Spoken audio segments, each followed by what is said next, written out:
Shalom and welcome back to Flipping Pages Stirring Sauces. If it is your first time here, welcome.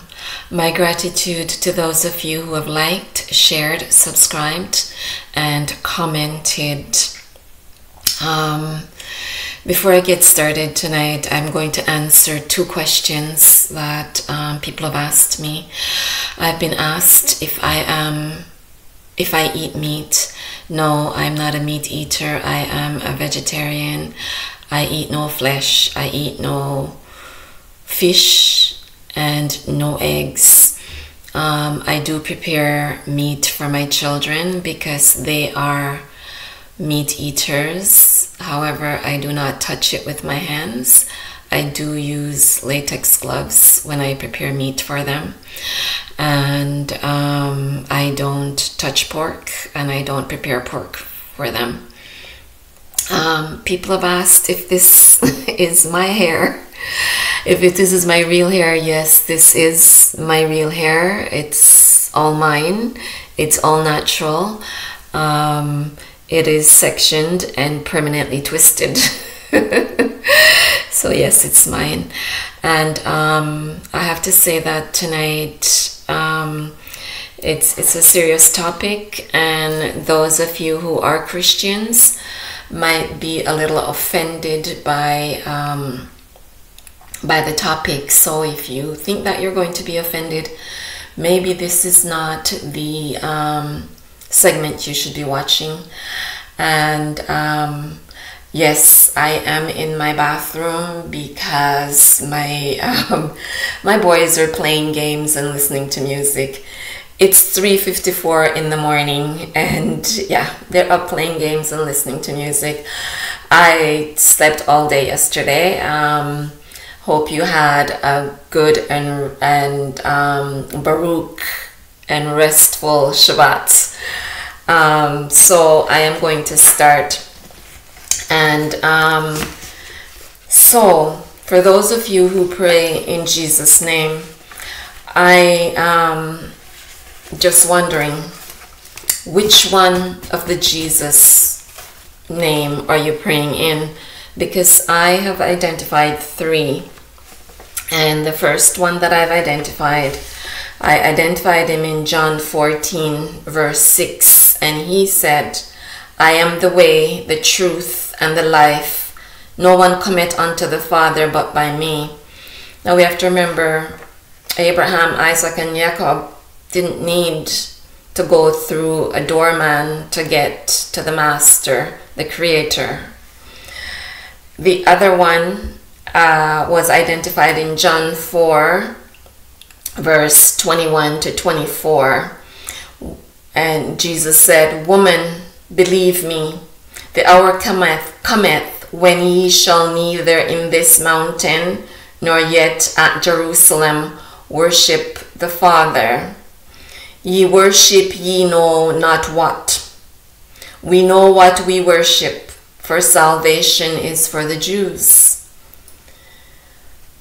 But the hour cometh, and now is, when the true worshippers shall worship the Father in spirit and in truth, for the Father seeketh such to worship him. Yahweh is a spirit, and they that worship him must worship him in spirit and in truth. And the next Jesus that I've identified was a slave ship called Jesus of Lubeck. And that slave ship was captained by John Hawkins, who encouraged Africans to enter his boat, Jesus of Lubeck, also known as the good ship, for salvation. The people who entered soon found out that they could not leave the ship, and it was built in Lubeck in the mid-16th century. In 1540, the ship was purchased by King Henry VIII of England, who, by the way, was a swarthy man. In 1562, it was chartered to John Hawkins by Queen Elizabeth I. Between 1562 and 1568, Hawkins made 4 journeys to West Africa and the West Indies. He captured 300 Africans in Sierra Leone and later sold them to the Spanish ranchers in the Americas. Hawkins, who professed to be a passionate Christian, brainwashed and forced the Africans into worshiping a god named Jesus and spoke to them about paradise and hell. The Africans were exchanged in the Americas for pearls and sugar. They were also exchanged for coffee, tobacco, cocoa, and skilled labor. Hence the start of the English slave trade. Hence the start of the English slave exchange triangle, also known as a transatlantic slave trade. Queen Elizabeth I supplied Hawkins with more ships and weapons. She also provided him with a coat of arms with the likeness of a bond slave. A bond slave just means that a slave who is in bondage, thus expanding and making Hawkins' business in chattel slavery very lucrative. In 1568, the ship was damaged in a battle off the coast of San Juan de Ula with Spanish ships. It was captured by the Spanish and sold to a nearby dealer for 601 ducats. I have no idea what that is in dollars. On November 12, 1595, Hawkins was sent back to his father in the pit of hell in San Juan off the shoreline of Puerto Rico. Ironically, he was on his way to save his son Richard, who was imprisoned by the Spanish in the South Atlantic. So I'm going to tell you a little bit about what is going to happen to those who took us into captivity and their father, Asatan. And I'm going to be reading from Isaiah 14. Isaiah 14. Thought I had this marked. Isaiah 14. I'm not going to read the entire chapter, but I just want to give you some sense of what's going to happen to the descendants of those who took us into slavery. For the Lord will have mercy on Jacob, and will yet choose Israel, Yasharel, and set them in their own land. And the strangers shall be joined with them, and they shall cleave to the house of Jacob, and the people shall take them, and bring them to their place.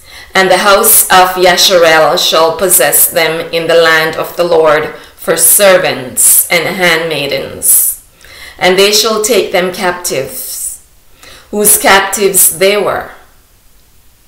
And they shall rule over their oppressors. And it shall come to pass in the day that the Lord shall give thee rest from thy sorrow, and from thy fear, and from the hard bondage wherein thou wast made to serve, that thou shalt take up this proverb against the king of Babylon, and say, how has the oppressor ceased? The golden city ceased. The Lord has broken the staff of the wicked and the scepter of the rulers. He who smote the people in wrath with continual stroke. He that ruled the nations in anger is persecuted, and none hinder it.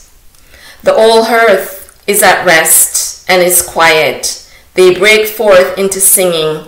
Yea, the fir trees rejoice at thee, and the cedars of Lebanon, saying, since thou art laid down, no feller is come up against us. Hell from beneath is moved for thee to meet thee, thy coming. It stirreth up the dead for thee, even all the chief ones of the earth, as raised up from their thrones, all the kings of the nations. All they shall speak and say unto thee, art thou also become weak as we? Art thou become like unto us? Thy pomp is brought down to the grave, and the noise of the vials, the worm is spread under thee, and the worms cover thee. How art thou fallen from heaven, O Lucifer, son of the morning? How art thou cut down to the ground, which did weaken the nations? For thou hast said in thine heart, I will ascend into heaven.